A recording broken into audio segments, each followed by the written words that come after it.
Nosso estudo de hoje é a lição 50 do livro Justiça Divina, que tem por título Bem que nos falta.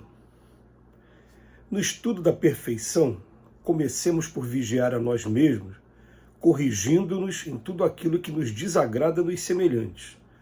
Muitos pregam o desperdício dos administradores da causa pública e instalam-se entre as paredes domésticas como se devesse atravessar a existência numa carruagem de luxo, sobre lixo dourado.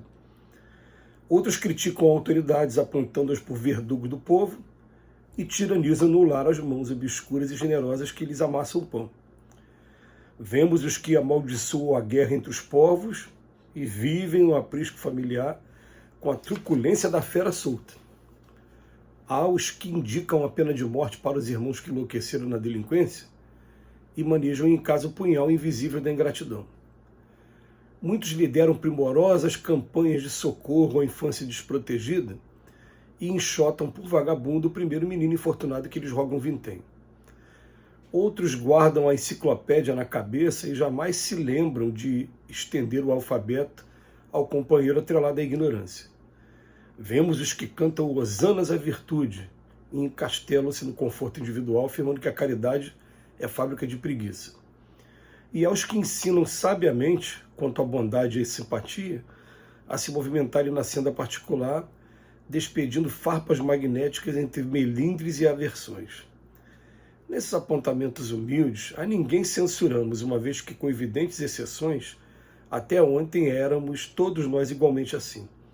Hoje, porém, com a doutrina espírita no comando da fé, sabemos todos que a lei de progresso confere a cada espírito a possibilidade de adquirir o bem que lhe falta, a fim de que a justiça estabeleça o merecimento de cada um na pauta das próprias obras.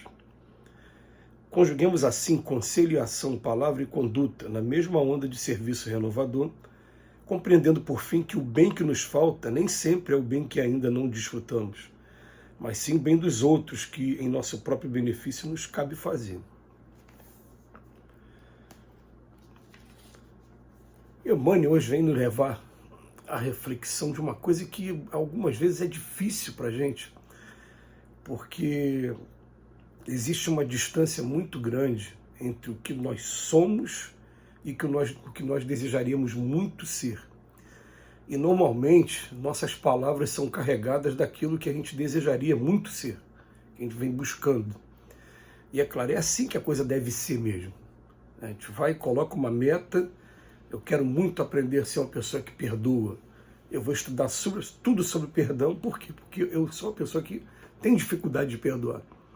Se eu estou estudando tudo sobre perdão, é natural que quando eu vou ter uma oportunidade de usar a palavra, eu vou buscar os textos que mais me marcaram, aqueles textos que abordam a consciência no momento em que o perdão não estiver sendo utilizado, ela vem me chamar a atenção.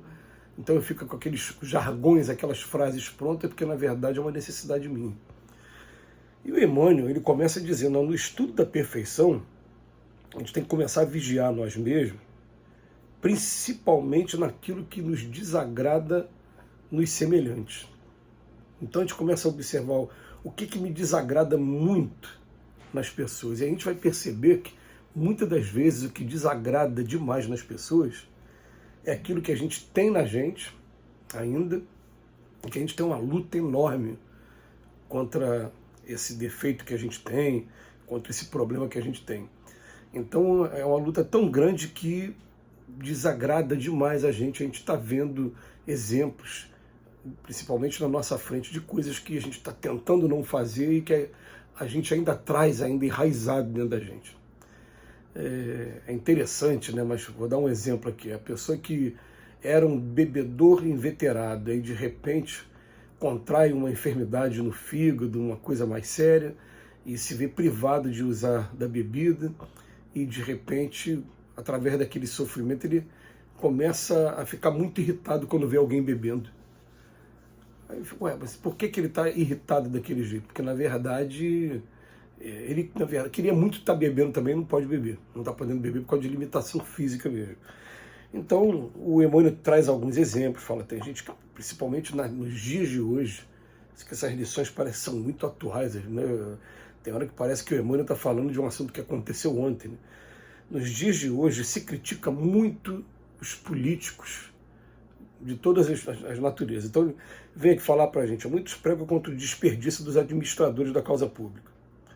Mas quando estão em casa, gastam também de maneira totalmente equivocada, e a gente fica a pensar assim, meu Deus, se ao invés de estar só na administração do meu próprio lar, se eu estivesse na administração também dos bens públicos, de uma causa maior, eu estaria fazendo a mesma coisa que eu faço aqui na minha casa lá, poderia estar fazendo até pior do que fazem esses que estão na política.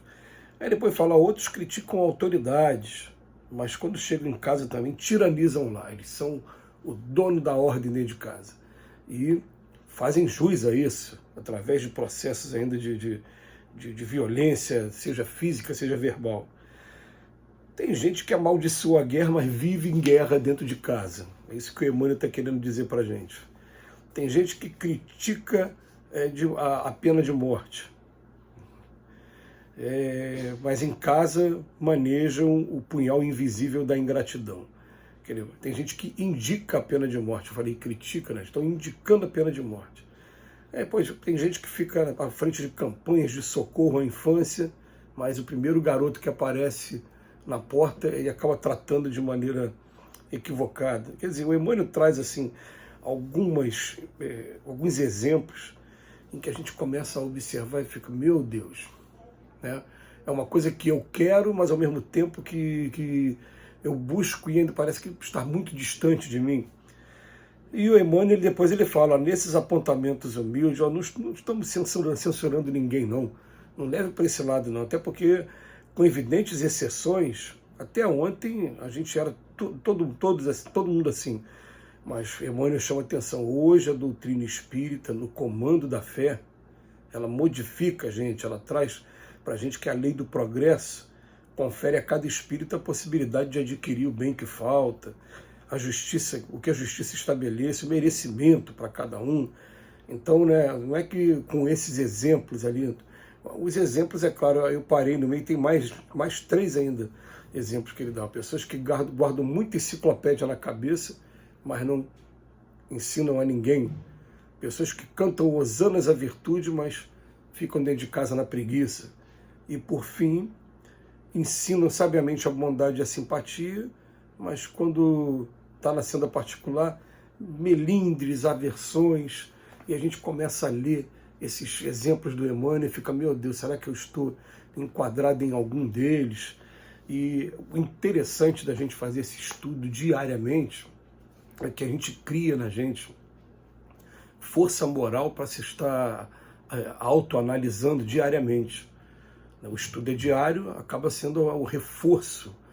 Hoje eu entendo estudos como esse, leitura como essa, análise como essa, eu entendo assim como se fosse uma refeição que a gente precisa diariamente, mesmo que a gente precisa diariamente do café da manhã, do almoço, da janta, no mínimo.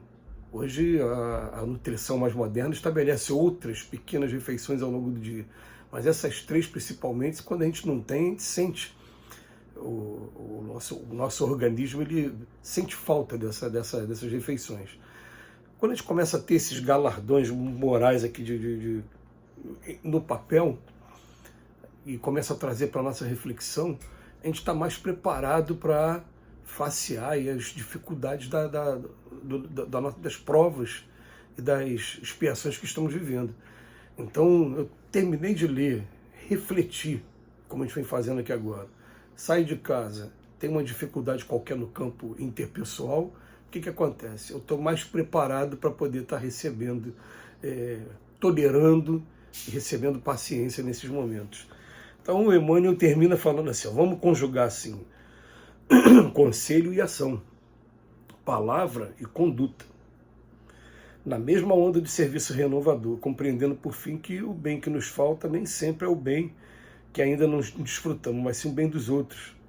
Porque a gente fica o tempo todo criticando os outros, quando vai falar de política, então, eu sou o primeiro a dizer, eu não me dou mais o direito de falar de político até o dia em que eu tomar coragem e estiver nesse meio e lá no meio provar que eu não me corrompo de maneira alguma.